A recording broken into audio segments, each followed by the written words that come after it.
Heartland Flags and Gifts presents Legends and Listeners with Scott Dochterman and Chad Leistikow. Fly 'em high and fly 'em proud. Find your flag at heartlandflags.com. Breaking down the Big Ten from the Channel Seed Studios, this is Iowa Everywhere.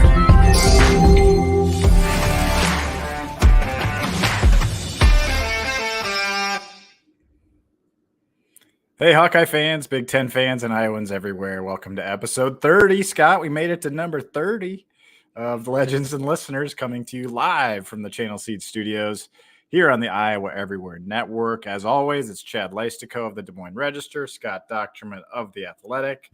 Scott, it's early March. Of course, basketball is prominent on our menu today, as it should be. We will look ahead to the women's tournament, the Big Ten women's tournament for Lisa Bluter and the Hawkeyes later in the show. But we decided today to start with the Hawkeye men, who are suddenly, maybe, possibly ready to play its way into the NCAA tournament, inside that NCAA tournament bubble, Scott. It's a big game on Sunday.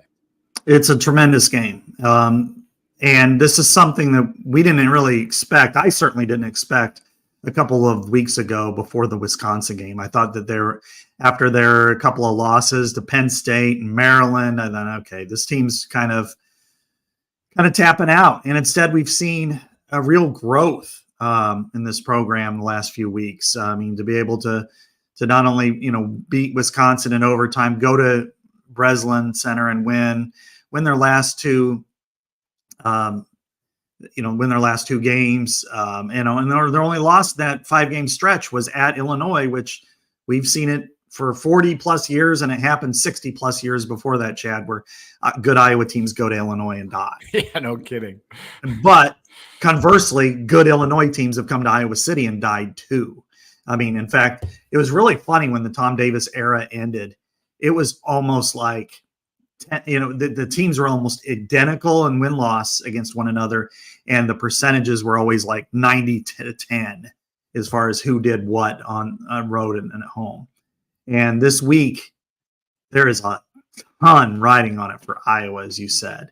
And I'd love to get your perspective on this, because I know I've done, and I know you have as well, kind of the details of how they shape up on the bubble, and they're very, very close at this point.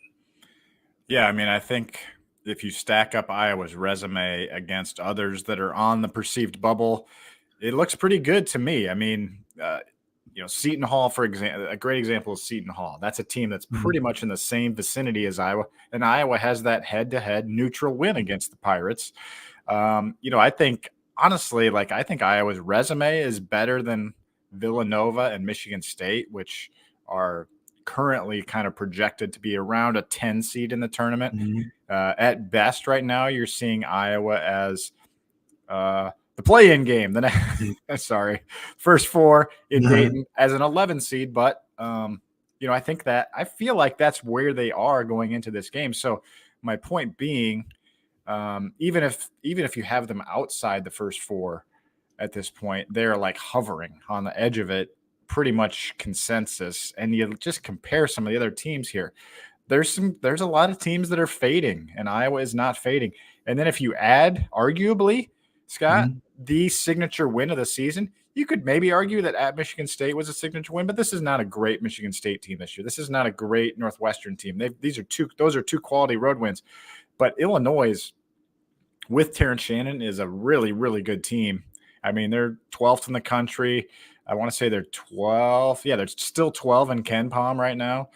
I think this would be their signature win. So you add all that to the resume, and that would, to me, push them inside the tournament. Now, of course, they could play themselves out of a tournament quickly in the Big Ten tournament if they take a bad loss or something in a 6-11 game. So for example, but actually, I don't know even if they win. I think the lowest they can get to 5. I think there might be a couple scenarios where they drop to 6, but or 5. A 5-12 game though. We saw them lose a 5-12. Oh yeah, last year, right? Against Ohio State, it was 5-13 actually. And so you can't count them as in, but to me, just studying the bubble, and I've got a piece up at Hawk Central, and we'll talk more about some of these bubble teams, I think, but I just like where Iowa sits. And to get a home win and in situation, I mean, I'm not again, not saying in, but like feeling pretty good about being in, and maybe even putting yourself in a position to play yourself past the first four. Well, exactly. This is senior day. It's sold out. You're playing your biggest rival in Illinois, and you've got a ton to play for. And Illinois is a quality team. This is not a team that you look at and say Iowa should win. I'm saying Iowa can win, and it has the opportunity to win. I look at it as a coin flip game against a very good team. And if you win, to me, you push yourself past this bubble. I do think that's the case. But as you said, we've seen Iowa really self-destruct in the Big Ten tournament, other than like twice in the last 15 years. But when you start to compare them to teams on the bubble with comparable resumes, with when you start to look at net, and I think for some reason net I think it's flawed, and I think it needs to be revamped. This is just not. Michigan State can't get out of the low 20s, and Michigan State is just like leaking oil all over its engine, and yet it's still 22, and Wisconsin's 23, and I'm like, I like Iowa better than both those teams right now. And then when you look around the country, as you said, and this is just my interpretation. You please, if you disagree, let me know. But I kind of like to combine quad 1 and quad 2 wins, and then combine quad 3 and quad 4 losses as kind of the barometer as to, how you stack up. And then, there are some other measurables. Win-loss record should matter. Of course, RPI / net. But, Iowa's right there. When you combine the front 2 wins and the back 2 losses, it's 7. 8 wins, 1 loss, 7. And it's right there in the ballpark with everybody else. Yeah, I'm just looking at, again, I bring up Villanova. This is a team that lost to Seton Hall last night. They're projected in the tournament, but they're 17-13 right now. They have lost 11. They're 11-12 in their last 23 games. And yes, they had early season wins, neutral site win against North Carolina, did beat Creighton in overtime. This was in December. Okay. So, they have no wins against anybody in the top 50 in KenPom since December 20th. That's going to be hard for me to see head-to-head resume, especially if you add an Illinois win for the Hawkeyes. You're adding wins against Wisconsin, Michigan State, Northwestern, and Illinois in the last couple weeks of the season. I like that. So, there's some other teams kind of on the bubble that Hawkeye fans should root against, I guess you could say. A couple of those are in the Pac-12. Colorado is 20-9 right now. They've got tonight they play at Oregon. KenPom has it as a 1-point game. Iowa could use Oregon to win. These are the types of bubble matchups you want to root for if you're a Hawkeye fan, because Colorado is kind of right with Iowa in that situation. Same thing with Utah. This is a team that's 18-11, 9-9 in the Pac-12, but they play Oregon at Oregon on Saturday. So same type of deal. These are the types of games you kind of need to root for Iowa to kind of continue to inch up the bubble and make this Sunday game really, really important. But at the same time, Scott, you and I have been around this long enough to know conference tournaments are about to begin. Arch Madness is, I think, beginning today, right? So the old bid stealers can really put a fly in the ointment. If you get, like, let's say 3 conference tournament champions you don't expect with at-large teams like the A10, you and I were talking about that before, Iowa could go right back down the bubble. So, again, the win is the most important thing Sunday, but there's a lot to cheer for as well if you're a Hawk fan. For sure. And there's, as you mentioned, a lot of those issues. Oregon's, net was sick, and I don't know if it's changed in the last day or two. I haven't checked, but it was 64 earlier this week. And if they get those 2 wins, then they shoot up, and then you're worried about them.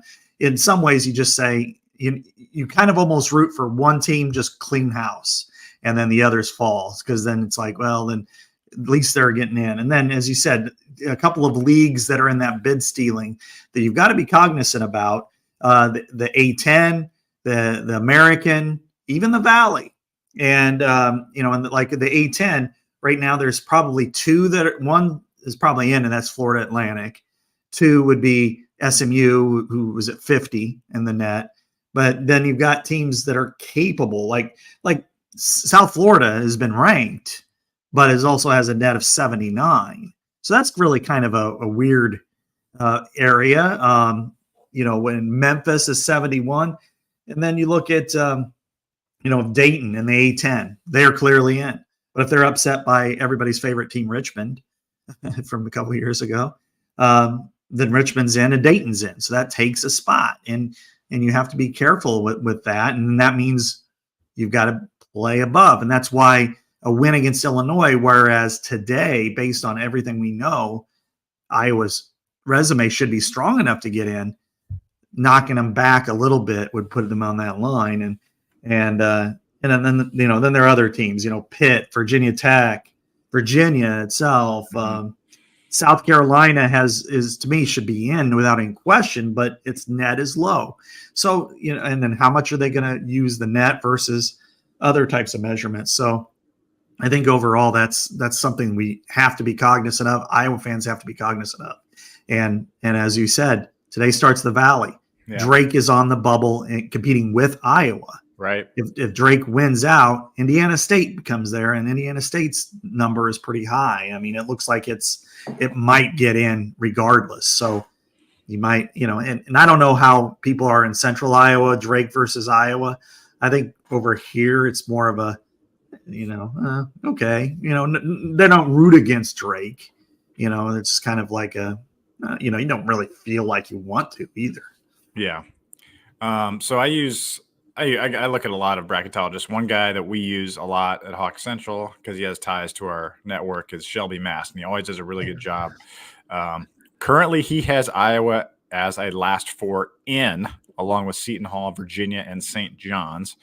The first 4 out on his bracket are Providence, James Madison, Colorado, as I mentioned, Memphis, and then the next 4 out would be Texas A&M, Butler, Drake, and Pittsburgh. So Drake is kind of in that next 4 out. He's got Indiana State in, but also as an AQ. So, it's, again, I think if you're rooting for a perfect Iowa world, you root for Indiana State to lose maybe in the semis of the Valley tournament, and then Drake to go run the table and maybe beat UNI in the championship game or something like that. And then it's just a 1-bid league in that case. So, there's room for Iowa State and Drake in the field.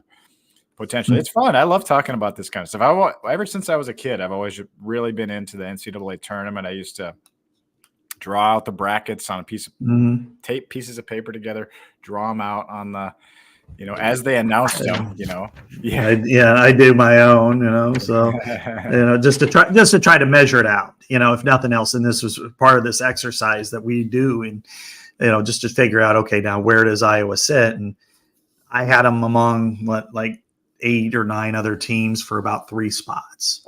Yeah. But yeah, I'm the same boat, at 5:00 on a Sunday when we were 16 years old or 13 years old. I mean, it was, I'd dig out an old album cover and put a piece of paper on it and write it all out. And then couldn't wait for the Sports Illustrated to have the double truck in the middle. Yeah. Right. Well, I want to say thank you to our friends at Heartland Flags and Gifts. We encourage you to support them because they allow us to bring you this show each Thursday for free. Heartland Flags and Gifts supplies every sport, every team, and every flag, and they are as local as it gets. They offer free shipping anywhere in the U.S. Visit them online at heartlandflags.com or in store at 3719 Southwest 9th Street in Des Moines. Let's talk about this team itself, Scott. They're playing really well. I mean, that game at Northwestern was fun to watch. You like how Josh Dix has gone from a guy that's maybe 1 for 2 in the box score early in the year to being one of your go-to scorers, certainly one of the top 3 players in the team right now, I would say, along with Peyton Sanford and Tony Perkins. And then I feel like their emergence has allowed Owen Freeman to not be relied on as much and kind of be a bonus each game. And frankly, I feel like Ben Krikke and Patrick McCaffery have sort of found their roles on the team too. And couple that with all the other 3 true freshmen that are contributing. I just really like this rotation, Scott. I mean, it would be crazy, wouldn't it, if this is the Fran McCaffery team that gets to the Sweet 16?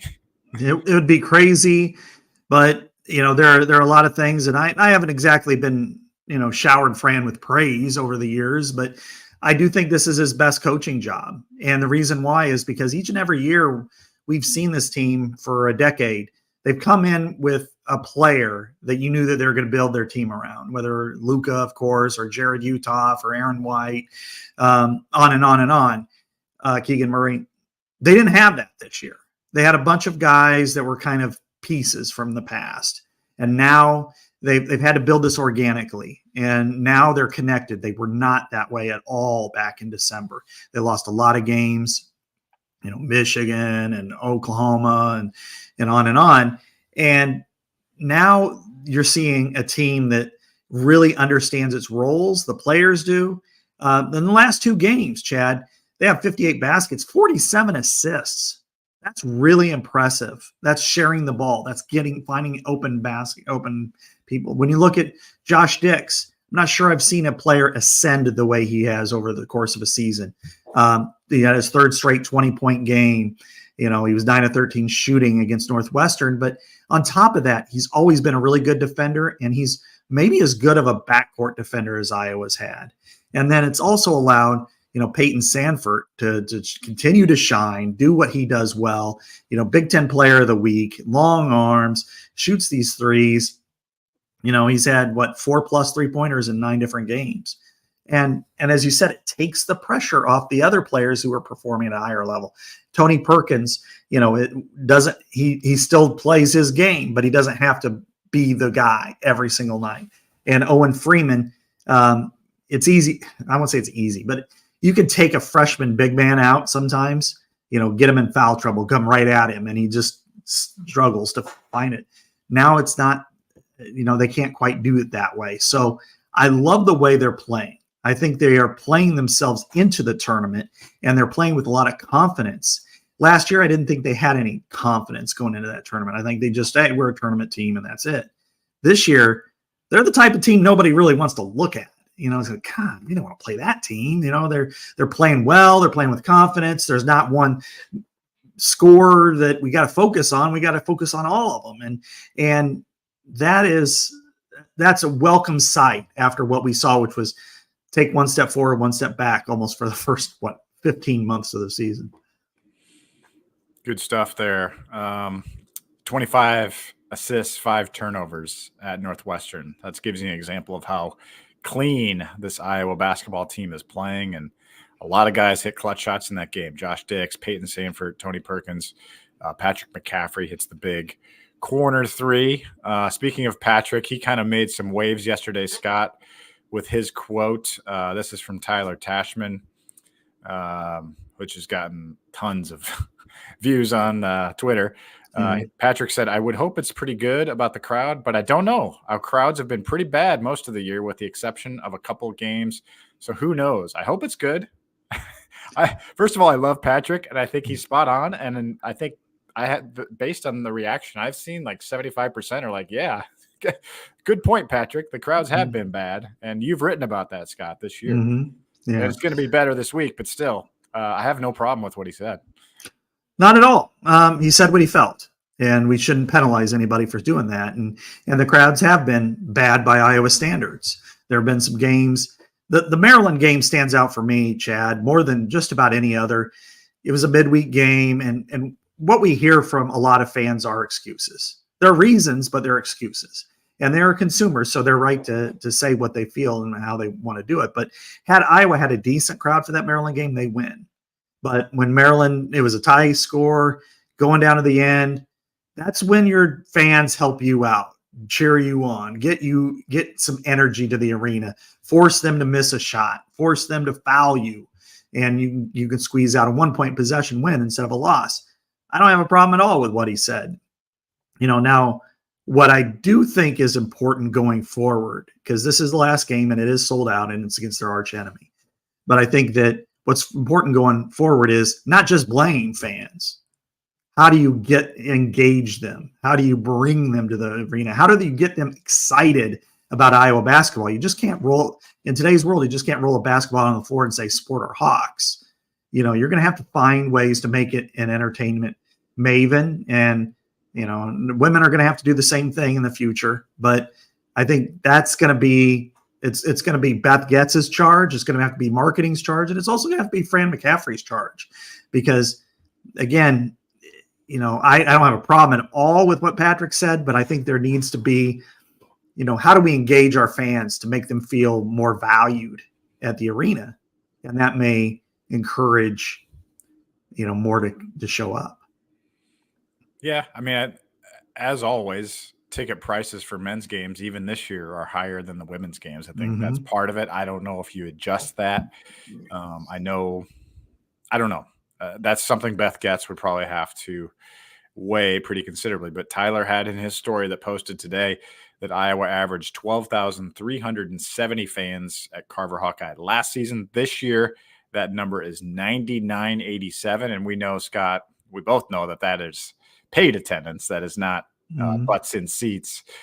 So it's been less than that on it. I mean, I would say a lot of the games this year probably in the 6,000 people range, something like that out of 15. And that does feel empty. And again, I'm not blaming anybody. You only have so many dollars to decide what you want to do with that in terms of supporting the Hawkeyes and going to their games. And the women, obviously, were the main show in town this year. So I don't have any criticism of the fans itself. It's just an accurate statement. He said those are the facts. Those are the facts.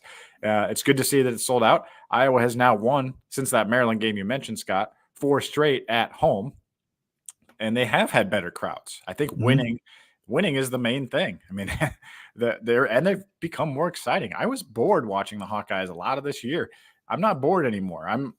I like this team a lot, and I think they're the third best team. The way they're playing now, third best team in the Big Ten. They're playing the second best team on Sunday.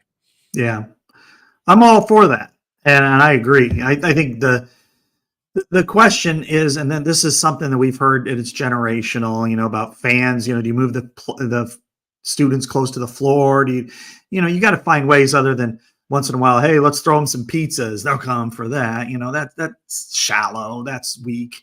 I think it's going to have to take an engaged conversation with all the key stakeholders, including not just the people within the program, but I think representative groups, and figure out what to do. And holistically, and this is a major problem. The last time that they sold $4 million worth of season tickets was 2005. So this spans almost 20 years of languishing in between $3 and $4 million in ticket sales, and this year will be probably below 3. And whereas football is just continue to climb, it used to be like 25% of the ticket sales were men's basketball. Now it's in the neighborhood of 10%, and that's something that everybody allowed to have happen. From the ADs to the coaches to the administrators to the fans, and we hear a lot of excuses, but there are also reasons. Well, the tip-off time, I can't get off work to go there, and there are times when I'm like, well, take time off work. Well, you can't always do that when you have the holidays and stuff like that, or weather is an issue, and you can't get around that. And then then there's just like, well, it's too much, it's too this, it's too that. If you really wanted to go, you'd go, but then as somebody who's in charge of the product, the Iowa administration needs to say, what can we do to get you there? And they need to ask themselves that and open themselves up to ideas. And it's something that's national as much as it is cultural at Iowa. But all that being said, and I know I'm out on a tangent a little bit here, this is one of the bigger games we've seen in a while, Chad. And this is coming against a very good team, your rival, at home with a lot at stake, and in a game that I think is going to be ultra competitive, because these two teams do compete against each other in a way that that is rare. They hate each other. I mean, Fran McCaffery said that Peyton Sanford was mugged and that the defenders for Illinois should have been arrested last time they played there. And this was not that long ago. We had Peyton on the show last night, Hawk Central show, and he was like, yeah, I was pretty beat up after that game. I think they'll get a better whistle this game. I'm not saying that I can't speak to how much he was mugged because I wasn't there, but the way the Big Ten refs operate, I would expect a little bit friendlier whistle, especially in a sellout crowd. It just happens. It's a weekend game, high stakes. Ken Palm has Illinois winning 90-87. I think Iowa does get the win. Scott, what do you think? I like Iowa's chances. And I think this is a possession game, and it's who hits the free throw, who commits the foul, who hits the shot. It's really, I'm going to go with the home team here. They have a lot just to play for at stake, but I also think Illinois is going to come in wanting to put its stamp on this too, because I think it has a lot at stake as well. I mean, where it ended up playing in the tournament. I mean, if Illinois could go on a run, if Illinois could win this game, go and win the Big Ten tournament, it might end up being a team that plays in the region. Maybe not Indianapolis, but maybe Pittsburgh, maybe Omaha, driving distance instead of Spokane or wherever, Salt Lake, which is just baffles me on some of these locations. But so they have a lot at stake too. And then ultimately what it's going to come down to, Chad, with all these things at stake for Iowa and all these things at stake for Illinois, is the fact that then with 1 minute to go, it's going to be a one possession game. And they're going to look over and say, we're not blanking losing to you. Mm-hmm. That's the essence of sport. We do not like you. We want to win. And that's why they compete. Now, how much orange is going to be there? There's going to be some. There's going to be some. You don't want everybody stripping off their shirts at the break before tip off, but there's going to be some orange, and it's going to get feisty. But that's what makes it great. Yeah. I will be up in Minneapolis this weekend. Now, if the Iowa women lose on Saturday or Friday, God forbid, I will be at Carver on Sunday, but Tyler Tashman has you covered there. So I'm excited either way. I got a big game to cover on Sunday, one way or another. Scott, you ready to move on to women's? Yeah, let's hoop it up on the other side. All right. Before we do, I just want to mention that it's always bourbon drinking season. March Madness is a perfect time to reach for Steeple Ridge bourbon. Also, if your kids are going on spring break, like mine are tomorrow, it's a good time to take a vacation, reach for some bourbon. Enjoy some March Madness, conference tournaments, everything else. Steeple Ridge delivers a high-quality, delicious drinking bourbon. If you don't find Steeple Ridge at your favorite retailer, ask for it by name. Steeple Ridge, distilled, aged, and bottled in Iowa by Lonely Oak Distillery.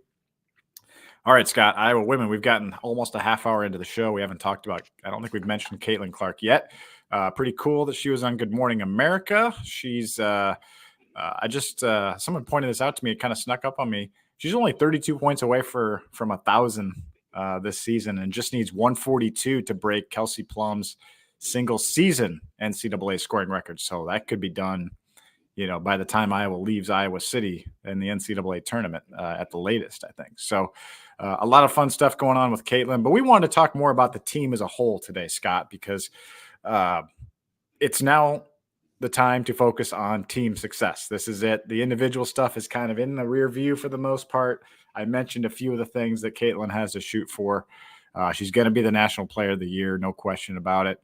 How do you see how this team is sitting going into the Big Ten tournament opener on Friday, 5:30 p.m., probably against Penn State? Could be Wisconsin, probably Penn State. There's a lot to like on this team, for no question. I think, the X factor, of course, is Molly Davis being injured. We won't see her this weekend. Luckily, she's got a weekend in between that and the NCAA tournament. And even if she can't play the first two home games, you would think that being a 1 or 2 seed in the NCAA tournament, you'd still be able to win without a player like that. And that might be enough to get her back on the floor. That being said, some of the important contributions that have enabled Iowa to have success, I think, we've kind of not necessarily ignored, but glossed over with this Caitlyn Clark mania. And the first person I want to bring up, frankly, is Kate Martin. She is absolutely the glue to this team. She's the one who holds it together. She hits big shots. She also defends. I mean, like her stat line the other day, 11 points, 9 rebounds, 2 assists. She's all over the place. She's doing everything right in the game. And I think she is instrumental in this team's success, because if she doesn't show up, this team struggles. We've seen it this year when it's happened a few times.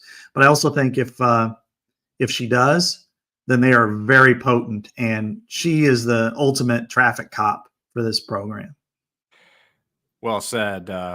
Love Kate. Hannah Stuelke really has taken her game to another level this year. A lot of credit to Jan Jensen and company.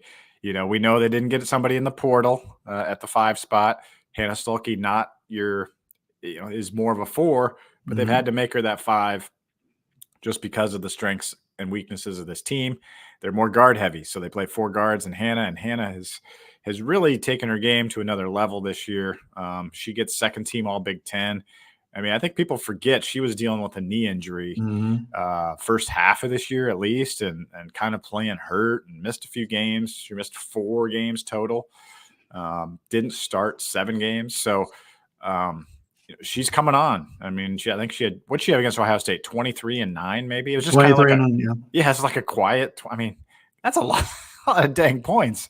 I just think that's been a huge developmental story. I think a lot of people forget, Scott, like last year, if you look at the NCAA tournament box scores, she was not a major player in the tournament. Obviously they had Monica Sonano and McKenna Warnock, but she was not, counted on, and she was actually a little bit banged up in the tournament last year too. So that's been probably the biggest piece of development on this entire team this year. And then I think that between Caitlyn, Hannah, and Kate, that gives you enough punch scoring wise. We know Caitlyn gives you everything you need in that way, but those 3 allow those other role players to be role players and do what they do best. Right. And one area that I thought was really impressive with Hannah the other day is she drew 9 fouls. I mean, that's bleeding the enemy white, as they'd say in war, that you're just, really forcing some issues inside. And she's made a lot of strides, I think, at the free throw line this year versus last year over year. But, a couple of other players that, Sid Alfalder, maybe I'm provincial, but I thought she was the 6th person of the year for women's basketball in the Big Ten. She just has a toughness to her, a grit. She's in the post. Doesn't matter how much taller somebody is from her. She's just banging and getting some buckets or getting some rebounds. She's playing good defense. She can shoot. She does it all, and I think that's really impressive. And then I also at the same time, I think the way Gabby Marshall has really improved is very, in the last few weeks, because I was really starting to wonder if this year, if she's just in her head too much. She seemed to be passing up a lot of shots, and I didn't see that. But now it's she's hitting shots like that 3-pointer. Everything's spiked, sound wise there, and right off the bat. And she hit 4 threes. If she can do that, this team, then it spreads the floor and things really shape up for them nicely, even in the half court, which has been a struggle for them at times. Yeah, the kind of the Molly Davis replacement plan is coming into view already, because Gabby Marshall is re-emerging, I should say. As you mentioned, Sydney Fulcher can definitely take on more minutes. She's going to be in the starting lineup now. And then Kylie Feuerbach has been playing some really good defense, and that's somebody Caitlyn has played with forever. And they have I think she was in the locker rooms last year doing homework because she was out for the year last year. So that's another piece they have this year that they didn't a year ago. And of course, Taylor McCabe is kind of a little bit of a wild card, and when she gets in, she can knock down some shots. So I think they're okay in the meantime without Molly, but it certainly is a huge loss. Molly's like such a crowd favorite too. So I think the fact that she's not necessarily out for the season, I think Sweet 16 is probably a good mental target. Anything before that would be gravy. Hopefully she is able to return and, maybe give this team a little bit of a Willis Reed spark, Scott, off the bench. Yeah, and and speed and quickness are part of her game, and not having a knee, it's different than football, and your offensive lineman's out there like a Brandon Sheriff playing after 6 days of surgery. But I think when you look at if Molly Davis can get to the Sweet 16, and if she can be effective in that role, then I think you put that, make that a target, or even if it's out off the bench. I think that's important. And you brought up Kylie Feuerbach, and I think she's been tremendous. A year ago, she had an ACL, was out for the season. She had 4 steals the other day. She had 3 in like a 2-minute span, and, had a block shot, just, really runs the floor well, had a turnover. Her passing ability is not quite Caitlyn's, but, still she's a really, spot up 3-pointer. You get her on the edge. She can hit those. And, the other part, Chad, is another thing this team's going to have to figure out is how do you sprinkle in an Addison O'Grady, maybe a Sharon Goodman, get key minutes, and then be able to, score from that and defend the opposing post, because they're going to have to go against some posts that are maybe as good as Mackenzie Holmes, maybe in that category but by the time they reach, land of 32. And so they're going to have to get some positive contributions, some buckets when they're there. Don't miss the bunnies, defend, get a couple of rebounds, just do enough to advance the team, because they can't play without Molly Davis. You can't just play 4 guards all game long. Well, one thing we didn't get to talk about last week, Scott, is that Caitlyn Clark announced for the WNBA draft about an hour, maybe even less than an hour. It was less than an hour, yeah. After we completed our Legends and Listeners show. So we didn't, we haven't talked about that yet. But the piece I wanted to talk about with that, because that could be a whole nother show to talk about her impact at the next level, whatnot. But I think it was great timing for this team to take some pressure off of the circus a little bit, because Caitlyn now is basically doing it. I think this is where it was going to go all along, and she made that announcement, I think, in part to focus on what the team can now do the rest of the way. The attention won't be on that decision. I feel like, Scott, they just finished a 26-4 regular season with, as she said, the weight of the world kind of on this team every single night. They went into hostile arenas, some friendly on the road too, but some pretty tough arenas, tough environments, tough teams, getting everyone's best shot. They went 26-4 this year. They are currently Charlie Cream's top 2 seed right now in his bracketology. Ohio State's up there at 3 overall. We're talking about overall seeds. So Ohio State 3, Iowa 5 going into this Big Ten tournament. I think Iowa goes into this playing loose and free, home court advantage, and with a chance to go grab a number 1 seed when somebody cuts down the nets on Sunday. I think that's right. I think whoever wins, but if it's Ohio State and Iowa, then I think whoever wins that game is a number 1 seed, and probably the other team's a number 2. Although, kind of looking through the rankings, that I think that the team that loses, probably Ohio State. If Ohio State loses, it still would have an outside chance at that 4th spot. But I do think the tournament winner should get a number 1 seed. And you're talking about a battle-tested program in Iowa. Not only, you look back last year, they made it all the way to the championship game with the core of this team intact. And then you look this year on the road, each and every night, they're playing teams that are, that's a full arena, and some are hostile. Some, as you said, are friendly or close to it, but they still have all the attention in the world on them. And that's, all eyeballs in the arena, especially Caitlyn Clark, but everybody in particular. And, they've given up leads. You were at the Maryland game where they're up 17 and then all of a sudden, oh crap, they're in a competitive game. And yet they've handled it. They've weathered it. They've won those games. They've lost a few too, but I think overall that they are now battle tested. They understand the environment. They handle it a lot better than everybody else will. It's one thing if you're Nebraska and you're at home and everybody's there to root you on, and then you upset Iowa with a great 4th quarter. But it's another thing if you're on the road playing in that environment, and we've seen teams that just wilt. Iowa's not going to wilt. So I think they've got a good draw. It's unfortunate for Indiana that, Mackenzie Holmes probably won't play. She's got a knee issue. Lily Meister. Yeah. She's had an issue. They haven't practiced this week. If I'm Indiana, I don't play them. No use in trying to, just to go back to back with Iowa and then maybe Ohio State for what, to get up to be the highest 3 seed, So, I think Iowa's draw, Penn State, probably up-tempo game. That'll shake off the cobwebs. You'll get up and down the floor. Yeah, for sure. Play Indiana. Indiana's a team you've beaten before. You've lost to before. Had a lot of good games with. I think they got a chance, even if they play and they were healthy. But if Mackenzie Holmes isn't there, I don't think they have a prayer. And then Ohio State's a coin flip.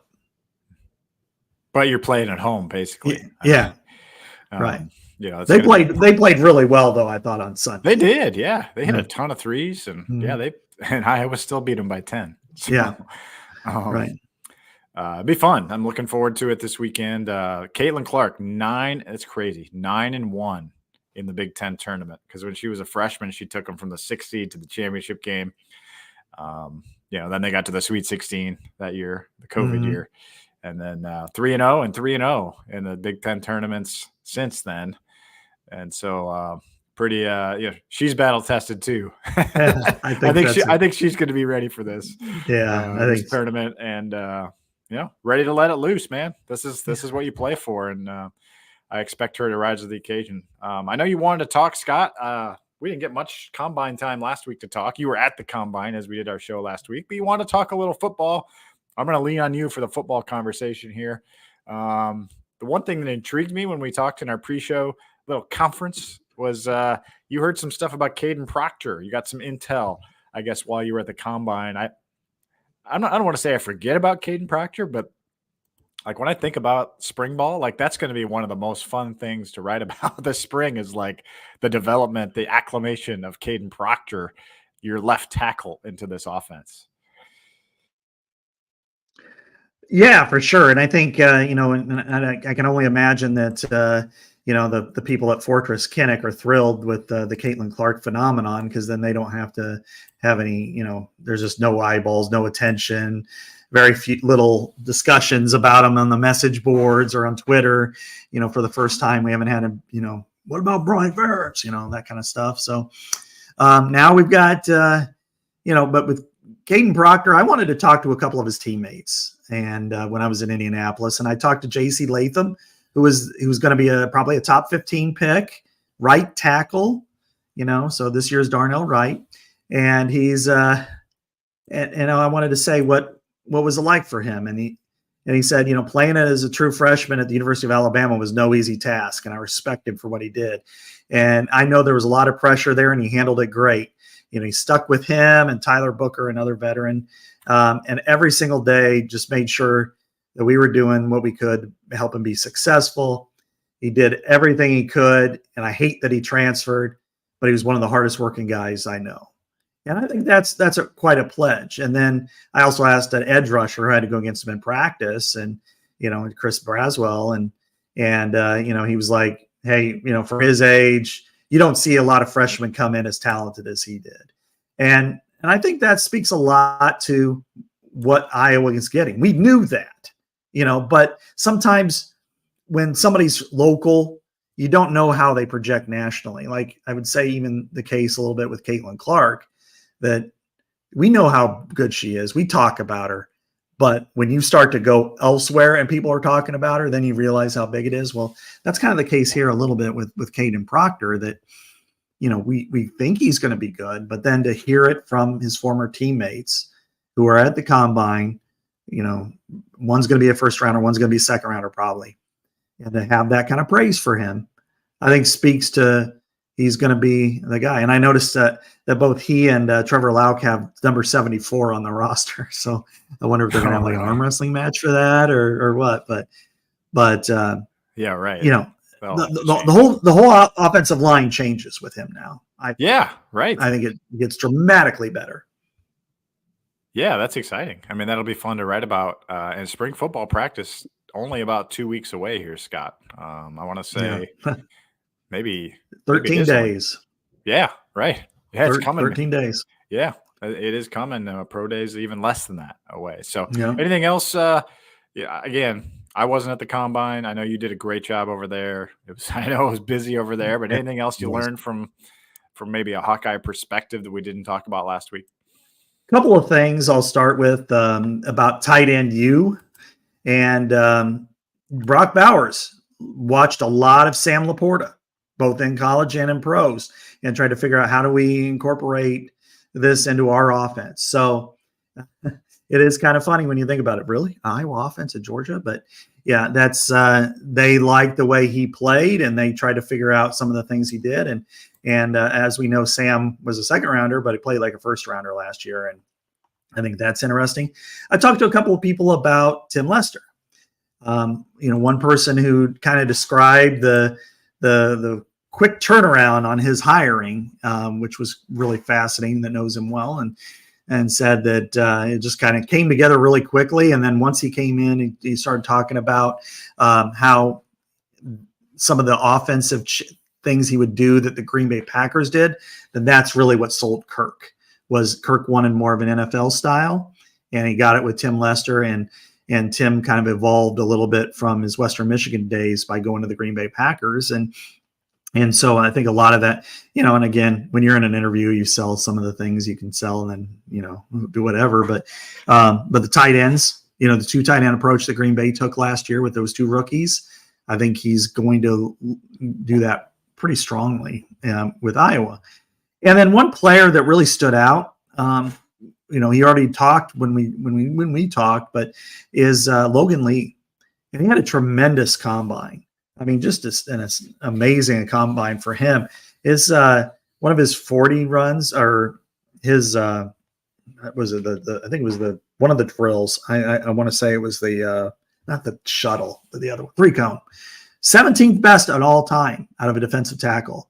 Not only said it, but he ran it in 7.16 seconds. Number 2 was 7.62 seconds in that drill. Wow. Showed an amazing burst. He was solid. I mean, his bench, he had 25 reps, which is good. It was like 8th or something among defensive tackles. That's good. He ran just barely over a 5 in the 40. And he said he wants to gain a little bit of weight, but he put enough on, showed enough athletic ability. And one of the things we talked about a little bit was, Iowa defensive tackles aren't going to get a lot of statistics in the 2-gap scheme. They're tied up. They tie up blockers. And he wanted to show at the Shrine Bowl that he was capable of playing in more of a penetrating style of defense. And with the speed that he shows, I think there's going to be a market for him. Not only he will be a rotational guy. I don't see him being a starter per se, certainly not at the beginning of the season.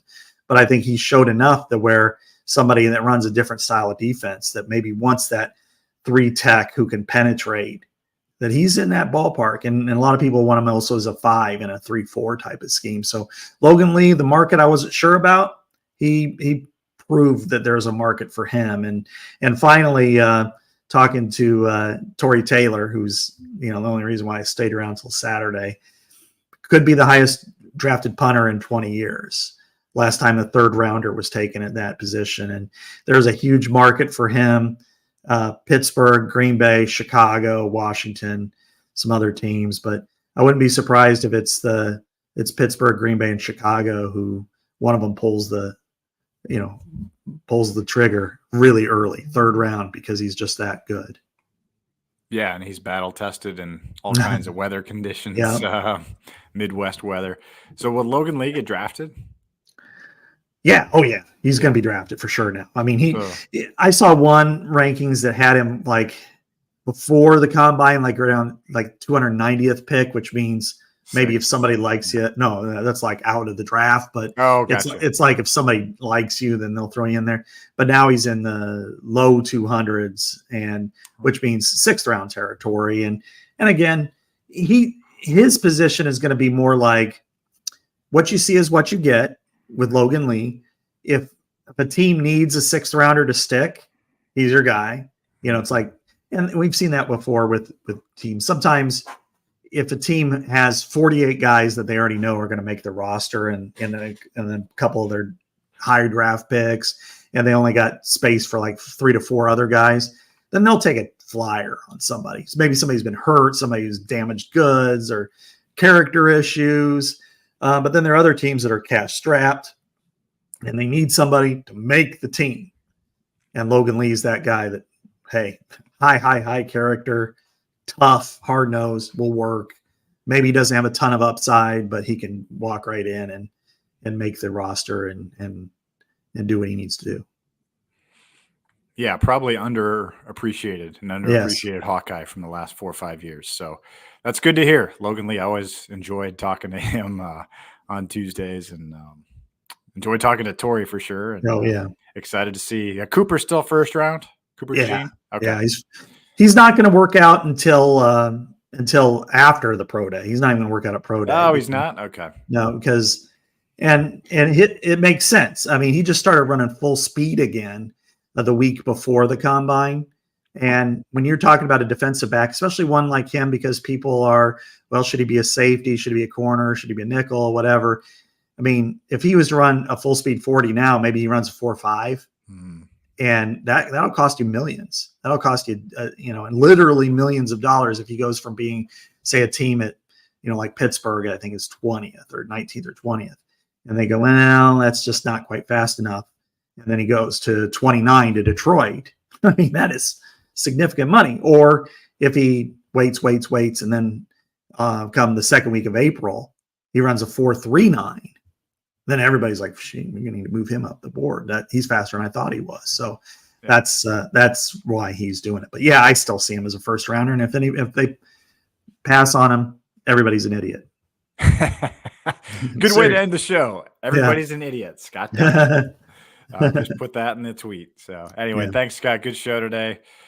See you. I don't know when I'll see you next. I guess. Are you going to the game Sunday? I am going to be there Sunday. All right. So you can catch Scott's coverage from Carver, probably me from Minneapolis, as long as the Hawkeye women make it to the finals. So we got you covered in both spots here on Legends and Listeners. All right, for Scott Dochterman, this is Chad Leistikow. Appreciate you catching us on the channels or on the Legends and Listeners from the Channel Seed Studios on the Iowa Everywhere Network. I'm bumbling around a little bit, but we'll talk to you next Thursday. Chad Leistikow, Scott Dochterman saying so long.